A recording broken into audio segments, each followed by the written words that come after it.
जय श्री राम। राम जी की इस अद्भुत कथा को सुनने से हनुमान जी प्रसन्न हो जाते हैं। कथा इस प्रकार है। अयोध्या नगरी में अश्वमेघ यज्ञ के पूर्ण होने के पश्चात श्री राम ने एक बड़ी सभा का आयोजन किया। सभी राजाओं को उसमें आमंत्रित किया गया। सभा में आए नारद जी के भड़काने पर एक राजा ने भरी सभा में ऋषि विश्वामित्र को छोड़कर सभी को प्रणाम किया। ऋषि विश्वामित्र गुस्से से भर उठे और उन्होंने राम से कहा कि अगर सूर्यास्त से पहले श्री राम ने उक्त राजा को मृत्युदंड नहीं दिया तो वो राम को श्राप दे देंगे। श्राप से भयभीत होकर श्री राम ने उस राजा को सूर्यास्त से पहले मारने का प्रण ले लिया। श्री राम के प्रण की खबर पाते ही राजा भागा भागा हनुमान जी की माता अंजनी के पास गया और बिना पूरी बात बताए उनसे प्राण रक्षा का वचन मांग लिया। माता अंजनी ने हनुमान जी को राजा की जान बचाने का आदेश दे दिया। हनुमान जी ने श्री राम की कसम खाकर कहा कि कोई भी राजा का बाल तक बांका नहीं कर पाएगा। लेकिन जब राजा ने बताया कि श्री राम ने ही उन्हें मारने का प्रण लिया है तो हनुमान धर्म संकट में फंस गए। हनुमान के सामने धर्म संकट खड़ा हो गया कि आखिर अब वो राजा के प्राण कैसे बचाए। अगर राजा को मौत मिलती है तो माता का दिया वचन पूरा नहीं हो पाएगा और अगर राजा को बचाया तो श्री राम का प्रण पूरा नहीं हो पाएगा और उन्हें श्राप मिल जाए। उलझन में फंसे हनुमान जी को एक युक्ति सूझी। हनुमान जी ने राजा से सरयू तट पर जाकर राम नाम जपने के लिए कहा। हनुमान जी खुद सूक्ष्म रूप से राजा के पीछे छिप गए। जब श्री राम राजा को खोजते हुए सरयू तट पर पहुँचे तो उन्होंने देखा कि राजा राम नाम जप रहे हैं। राम जी ने सोचा, अरे ये तो मेरा भक्त, मैं भला इस पर कैसे बाण चला सकता हूँ। श्री राम महल को लौट गए और विश्वामित्र से अपनी दुविधा कही।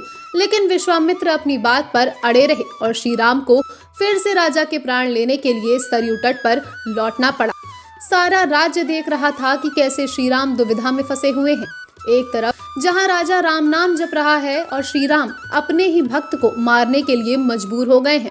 सभी सोच रहे थे कि ऐसे वक्त में हनुमान को राम के साथ होना चाहिए, लेकिन हनुमान जी थे कहाँ। वो तो अपने ही आराध्य के विरुद्ध सूक्ष्म रूप से एक धर्म युद्ध का संचालन कर रहे थे।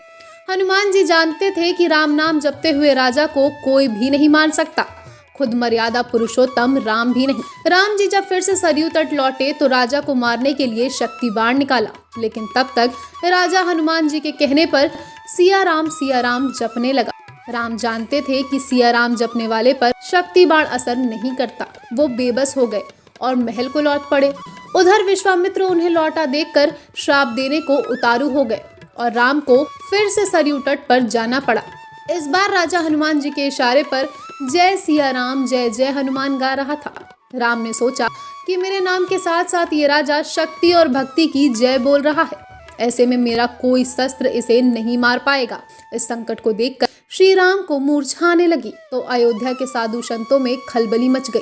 तब ऋषि वशिष्ठ ने ऋषि विश्वामित्र को सलाह दी कि राम को इस संकट में नहीं डालना चाहिए। उन्होंने कहा कि राम चाहकर भी राम नाम जपने वाले को नहीं मार सकते, क्योंकि जो बल राम के नाम में है और खुद राम में नहीं है। संकट बढ़ता देखकर ऋषि विश्वामित्र ने राम को संभाला और अपने वचन से उन्हें मुक्त कर दिया। मामला संभलता देख राजा के पीछे छिपे हनुमान वापस अपने रूप में आ गए और श्री राम को प्रणाम किया। तब श्री राम ने कहा कि हनुमान ने इस प्रसंग से साबित किया है कि भक्ति की शक्ति हमेशा आराध्य की ताकत बनी है और सच्चा भक्त हमेशा भगवान से बड़ा ही रहेगा। इसलिए आप सभी बोलिए जय श्री राम जय हनुमान। हमारी अगर हनुमान जी की ये कहानी आपको अच्छी लगी हो तो वीडियो को लाइक करिए और हाँ, चैनल को सब्सक्राइब करना मत भूलिएगा। जय श्री राम।